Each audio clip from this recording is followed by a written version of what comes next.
Awali ya yote niko hapa si kwa jambo jingine, lakini nimekuja hapa kukuomba radhi kwa tukio ambalo limetokea. Nilipata taarifa kwamba ulikuwa katika hali mbaya sana na ukawaishwa hospitali. Hivyo nimekuja hapa kukuomba msamaha kwa kile ambacho kimetokea, lakini tunaomba ujue kwamba nilifanya vile si kwa kudhamiria, si kufikiria kwamba tungefika huko. Kwa naomba tu unisamehe. Ni kweli Jafari, siku ile niliumia sana, hali iliyopelekea mimi kupelekwa hadi hospitalini. Lakini kwa sasa namshukuru Mungu, naendelea vizuri. Nashukuru kukubali msamaha wangu kwako. Lakini pia na jambo jingine pia naomba ulipokee. Ujue naelewa kwamba ulipelekwa hospitali, lakini pia hali ambayo uko nayo naona haiko sawa, na mimi ndo nilisababisha. Kwa zile gharama ambazo ulizitumia ama mlitumia nyumbani, pamoja na gharama ambazo zitakuwa zikihitajika mpaka utakapopona, naomba ziwe juu yangu mimi. Hapana, kuhusu msaada na gharama za matibabu, mimi na familia yangu wanalishughulikia hilo. Kwa hiyo wewe hata usijali. Ni sawa, naelewa vizuri sana, na ndio maana niko hapa.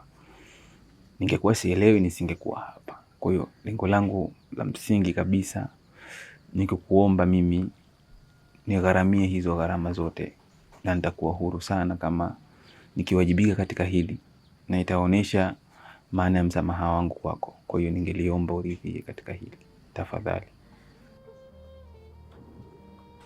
Sawa, kwa sababu wewe umeamua, uko sahihi. Mimi nashukuru tu. Basi mimi nafurahi kama umekubali.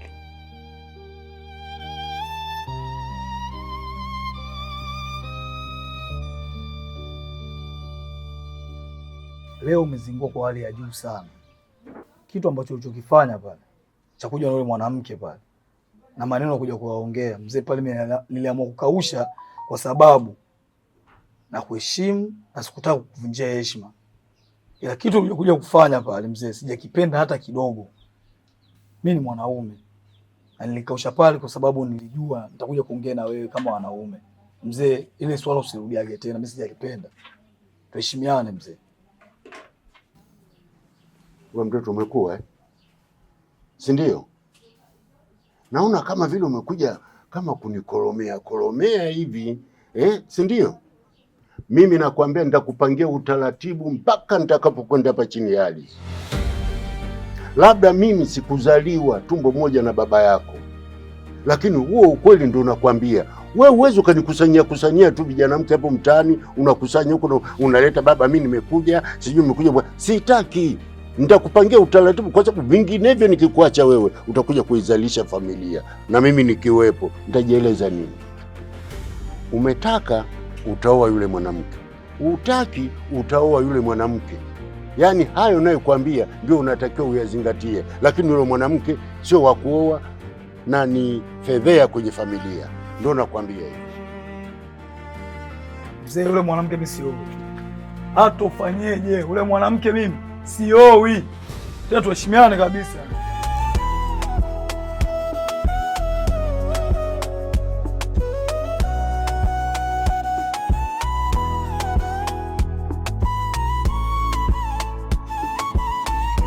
Mama. Karibu kaya. Asante. Naona kuangalia huko sikuoni, kumbe huko. Nilikuja kupunga upepo kidogo, kuna peruzi hapa. Karibu. Asante.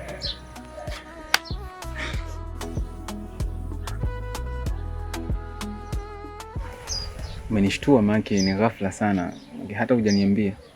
Kwema huko? Kwema. Awali ya yote Jafari, nimekuja kwanza kuomba radhi. Najua nimekukosea, nimekukashifu, nimekutukana kadri niwezavyo. Ila nimegundua kwamba wewe ndo mwanaume wa maisha yangu. Wewe ndo mwanaume wa ndoto zangu. Na ndio maana leo nimekuja kukukiri hisia zangu dhidi yako. Nimezunguka kote Jafari, lakini wewe ndo umeibeba furaha yangu. wewe ndo umeubeba moyo wangu, na nimekuja hapa kukiri na kuonyesha wazi hisia zangu. Japokuwa mwanzo kweli nilikuwa nazunguka, ila leo ndo nakwambia rasmi, Jafari, nakupenda. Jaribu kunipa nafasi hata kidogo, uone upendo wangu kwako. Nisikilize nikwambie kitu kimoja. Yaani ulipo wewe mimi mwenzako nishatoka zamani sana. Na kwenye swala kama la kusamehe sioni kama umefanya kosa, lakini ngoja nikwambie kitu kimoja. Unaweza kuwa mvuvi mzuri sana wa samaki, lakini haimaanishi kila unapoingia baharini utavuna kile ambacho umekivuna jana. Nilikaa nikafikiria, nikaona pengine wewe sio bahati yangu ama sikupangiwa na Mwenyezi Mungu niwe na wewe. Na ndio maana nilikaa nikafikiria, nikaamua nikuache uende. Siko tayari Mpola kuwa spare. Yaani kama ni gari imeharibika basi niwe spare ya kukuripea wewe hata siku moja. Kwa sababu hiyo ni mbaya kwangu. Najuaje umekuja na nia gani? Siwezi, kwa sababu kama ni muda ambao nimekufuatilia, nimetaka uwe na mimi ni muda mwingi sana. Ndio maana nikachukua ushauri wako kwamba kama kuna mtu ambaye ananipenda basi nijaribu kumpenda na mimi kama yeye anavyonipenda. Niishi maisha yangu. Na mimi nimeishi maisha yangu. Kwa hiyo siwezi kuwa na wewe tena. Tuachane na hayo, alishapita. Naomba unisamehe Jafari. Jaribu kunipa nafasi alafu uone upendo wangu juu yako. Nisikilize vizuri. Nielewe vizuri. Sitaki kutibua yale ya nyuma ambayo nilishaumia. Wala sitaki mimi kuwa chanzo cha wewe kuumia tena. Kubali ukweli ambao sasa hivi wewe unauona mbele yako. Mimi nitaendelea kukupenda wewe kama binadamu mwingine yoyote ambaye mimi ninaweza nikampenda. Kama mtu yoyote, sijui nipite barabarani kukute una kitu chochote, mimi nitakusaidia. Lakini in case kwenye swala zima la kuanzisha familia mimi na wewe, hapana. Na vizuri sana hapa. Unaweza kaangalia kwa refresh mind kama hauwezi. Okay, kwenda nyumbani, okay? Ndio baki hapa, okay? Yeah.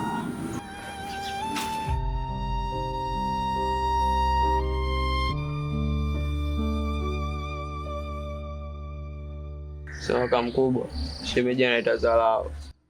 Ana anazingua, anapiga zaki wake yani. Yaani shemeji yako na maisha kama demu wangu mimi. Kakukosea nini shemeji yako? Sehemu gani kateleza wewe ni chane mdogo wangu? Sio vizuri. Kutokana na misingi nilompa shemeji yako, nimwambia kabisa, ukimwona mtu wangu, mshikaji wangu yote, mchiziboti wangu, au panya wangu, au vibone, wanangu wasikombe 45:32, wachekalia maovu, waheshimu kama mimi basha yako. Mimi sipendagi Zalao, wewe niambia wakufanya nini mdogo wangu? Sikiliza kwanza.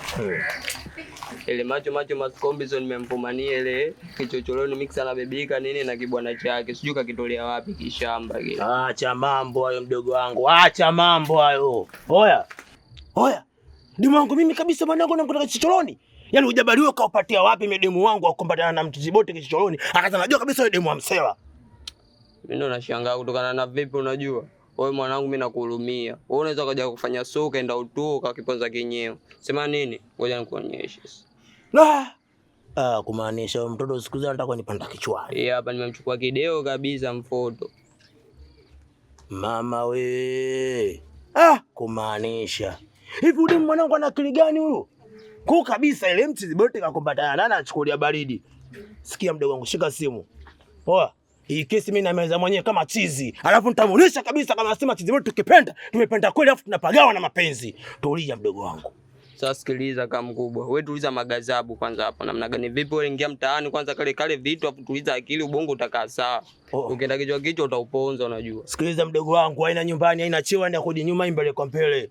Sawa vizuri. Popote nitakamkuta mimi namkinda na mkanyaga na ibasha. Namjua huyo mtoto. Huyo mtoto mimi namjua wala mkubatia hapo. Mimi namaliza mdogo wangu. Tulia.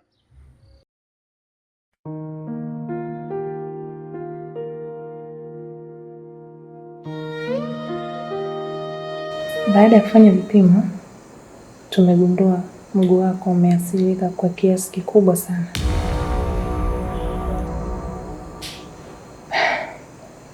Sasa kwa kitu tunachokiona tukifanye ili wewe tukusaidie, inabidi ukate mguu.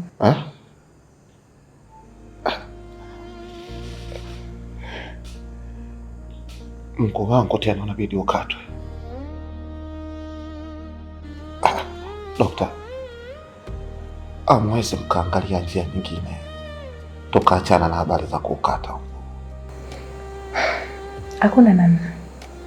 Dokta, mimi sitaki kukusikia ukisema hakuna njia nyingine ya kunisaidia, maana maisha yangu nina miguu miwili tu, lakini nina changamoto rukuki zinazonikabili. Vipi leo hii mkisema mguu wangu ukatwe, nitaenda kuishi vipi? Tafadhali angalia ni njia nyingine ya kunisaidia jamani. Pole sana kakaangu, hakuna msaada mwingine.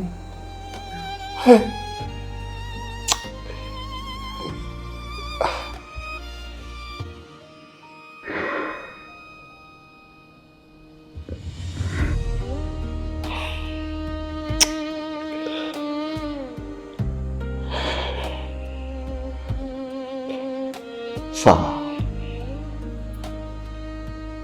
nimekuelewa.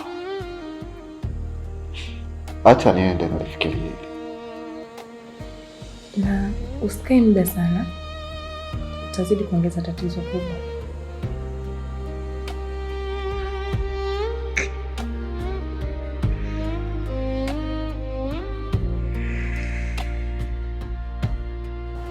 Muda wangu umewadia kuhusiana na ile jambo. Hebu niambie ni namna gani naweza nikaipata hiyo silaha? Silaha haiwezi kuwa rahisi kama manati. Ili uweze kumiliki silaha, nilikwambia uwe na vitu viwili. Kwanza uwe na ujasiri, cha pili uwe na shabaha. Sasa cha kufanya, nitakupigia simu ili nikupe utaratibu wa kuipata silaha.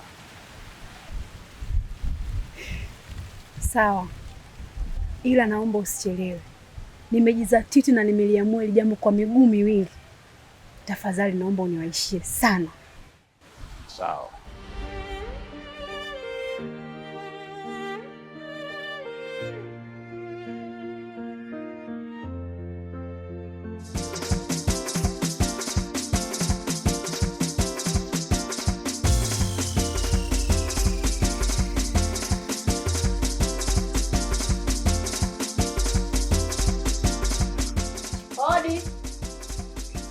Odi.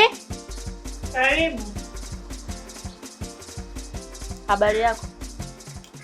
Salama, karibu. Mume wangu nimemkuta. Mume wako? Ndo nani? Usichokielewa hapo ni kipi?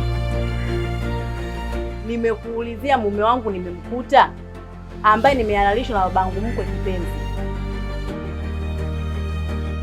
Simjui. Sawa. Atakapokuja mume wangu Mube kipenzi, mwambie mkewe mtarajiwa nilimuulizia. Kwa hiyo afanye anavyofanya, anitafuta. Wewe mshamba nini? Yaani umekosa pa kudangia kote pa kudangia kwa mume wangu. Mimi mshamba? Ndio mshamba.